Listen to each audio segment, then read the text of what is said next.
सदर मोहतरम, हमारे पार्टी के अगवा, हमारे रहनुमा लीडर जनाब बैरिस्टर हाजी असदुद्दीन ओवैसी साहब, हमारे स्टेट प्रेसिडेंट शौकत अली चचा, हमारे मंडल अध्यक्ष मोहिब्बुल हक चचा,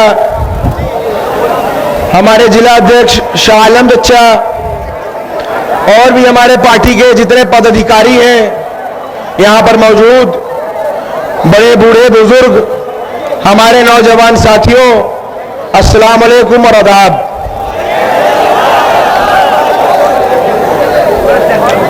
मेरे बड़ों बुजुर्गों, मुझे खुद बड़ा अजीब सा लग रहा है कि मैं आपका कल का बच्चा आकर इस मंच पर एक सियासी भाषण दे रहा हूं। मुझे एक झिझक थी कि जहां पर इतने बड़े बड़े सियासतदान मौजूद हो, जहां मैं अपने बुजुर्गों के बीच में हो जाऊं, वहां पर उनका कल का बच्चा एक क्या भाषण दे। लेकिन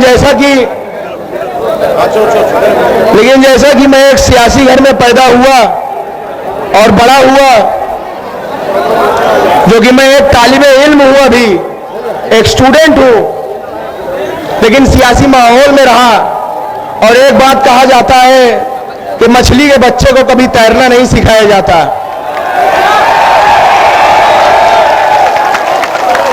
वही खून मेरी भी रगों में है, वही हौसला, वही ताकत, वही जज्बात मेरी भी रगों में है, लड़ने की कुव्वत मेरी भी रगों में है। उसी बाप की औलाद हूं मैं भी।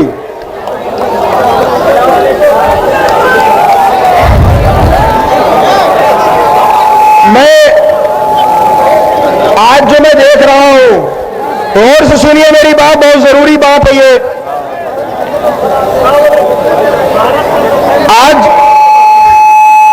आज इतने दिनों से मैं देख रहा हूं और एक जमाने से देखता आ रहा हूं, और अपने अब्बा से बात करने के बाद, और उन्होंने कहा कि एक लीडर हिंदुस्तान में है, इतना अपडेटेड, इतना हाईली लर्नेड लीडर मैंने अपनी जिंदगी में नहीं देखा।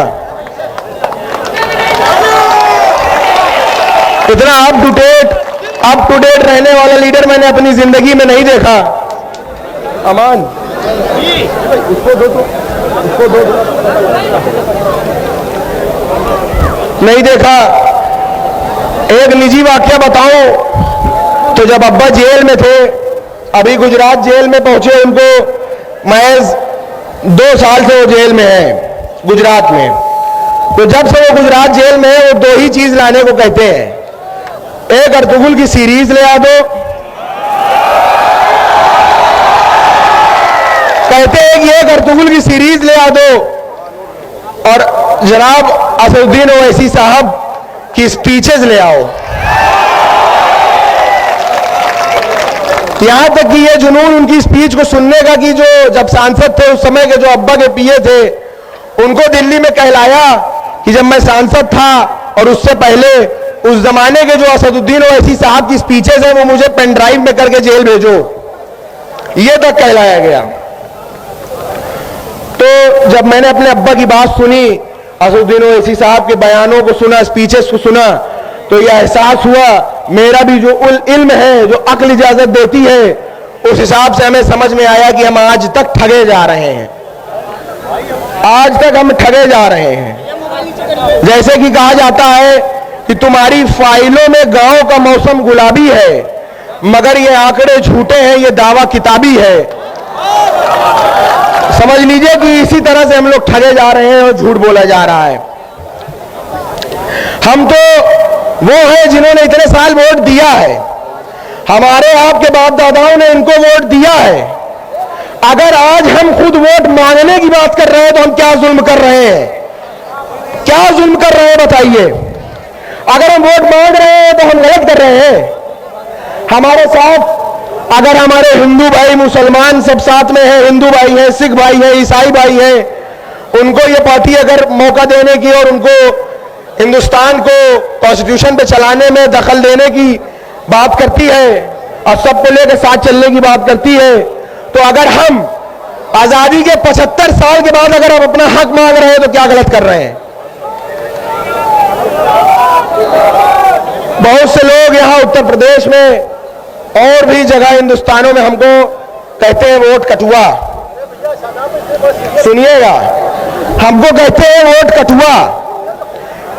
बीजेपी और आरएसएस ने पूरे हिंदुस्तान में हमें कटुआ कटुआ कह के सरकार बनाया है। सेंट्रल में कटुआ कटुआ कह के सरकार बनाया सेंट्रल में। अब ये यूपी में वोट कटुआ कह के सरकार बनाने जा रहे हैं। तो हम चलिए, अगर हम कटुआ कहलाए जाने से कभी शर्माए नहीं, हम कभी नहीं शर्माए, तो वोट कटुआ कहलाए जाने से क्या शर्माएंगे? कहते हैं ये लोग वोट कटुआ। और सबसे ज्यादा तकलीफ तब होती है जब अपने कुछ भाई भी उसी में शामिल हो जाते हैं। हम इधर 22% है 100 में हम 22% हैं। यहां कोई 7 है, कोई 8 है, कोई 10 है। हम वोट का समंदर है, वो वोट का नदी और नाला है। हम वोट का समंदर है, वो वोट का नदी और नाला है। तो क्या कभी समंदर को नदी नाले रास्ता दिखाते हैं? कि नदी नाले आके मिलते हैं समंदर में, आके ये मिलते हैं हमें, ना कि हम इनसे गुजरते हैं। ये अपने अंदर एक एहसास लाइए, कभी किसी से कम ना समझिए। एक नारा रखिए कि हम पर क्यों कटुओं का नारा है, अरे 100 में 22 हमारा है। हम पर क्यों कटुओं का नारा है, 100 में 22 हमारा है। अगर मैं बचपने की बात करूं कुछ, तो मैं छोटा सा था, सुनिएगा। तो मैं छोटा सा था और स्कूल जाता था पढ़ने। 1 मिनट यार, भैया सुन लो, जरा सुन लो यार, बात ना करो, सुन लो। जब स्कूल में जाता था तो देखता था दीवारों में लिखा होता था कि तेल लगाओ डाबर का, नाम मिटा दो बाबर का। और लिखा होता था कि मुसलमानों तुम्हारा स्थान पाकिस्तान या कब्रिस्तान। तो ये मैं सोचता था कि ये किसको कहने की बात कर रहे हैं।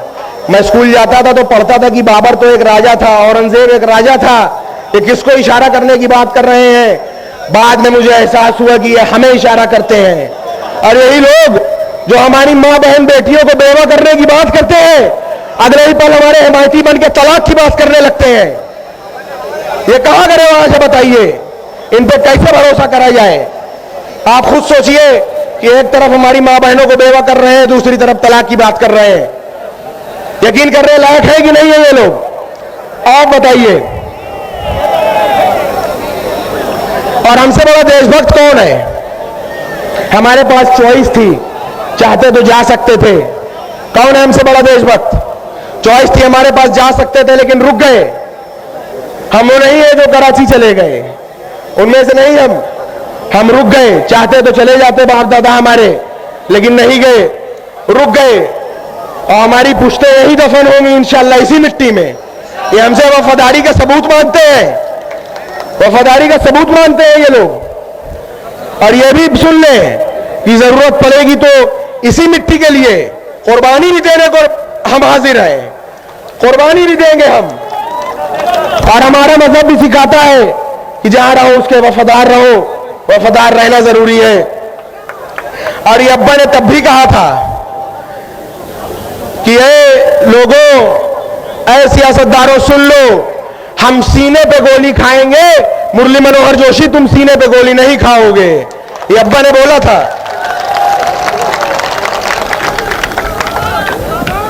सन 89 से सन 89 से तारीख है कि आज तक किसी दंगे के वजह से, दंगे की आग के वजह से इलाहाबाद के आसपास का घर कभी किसी ने जलाया नहीं। ये तारीख गवाह है खुद में कि हमारे वालिद जब से विधायक बने तब से किसी दंगे ने किसी के घर को जलाया नहीं। आखिर जब घर जलाना हुआ तो सबसे पहले हमारा घर जलाया, हमारा घर तोड़ा।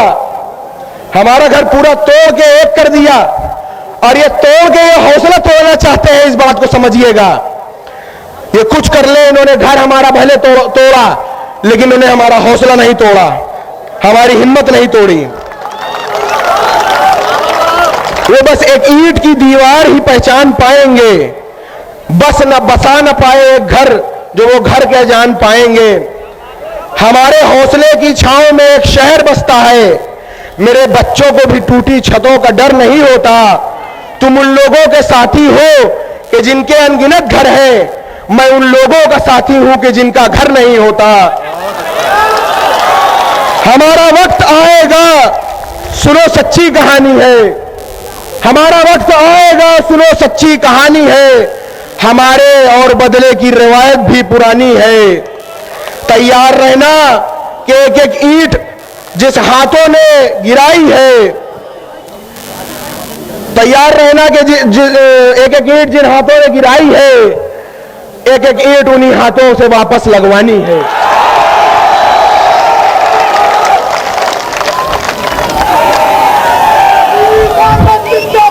मेरी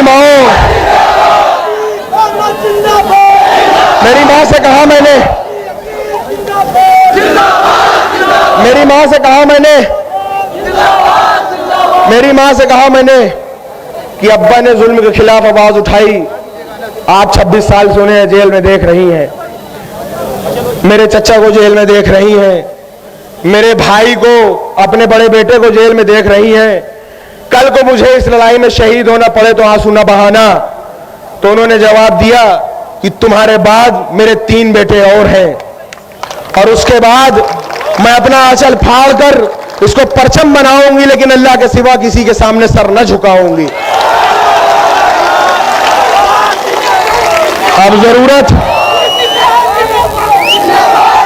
अब जरूरत हमें आपको है कि किसी की दलाली बाजारी न किया जाए, किसी का झंडा न उठाया जाए। झंडा उठाया जाए तो अपना झंडा उठाया जाए, बात की जाए तो अपनी बात की जाए, किसी और गैर की बात न की जाए।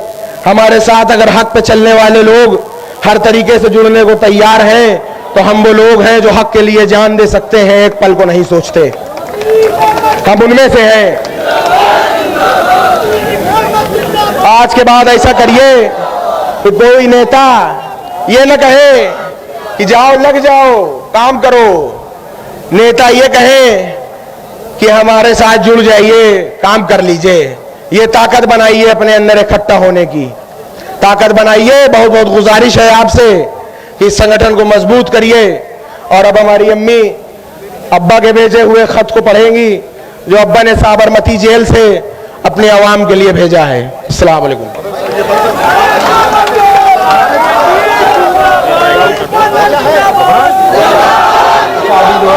लड़का अमान है, वो बोले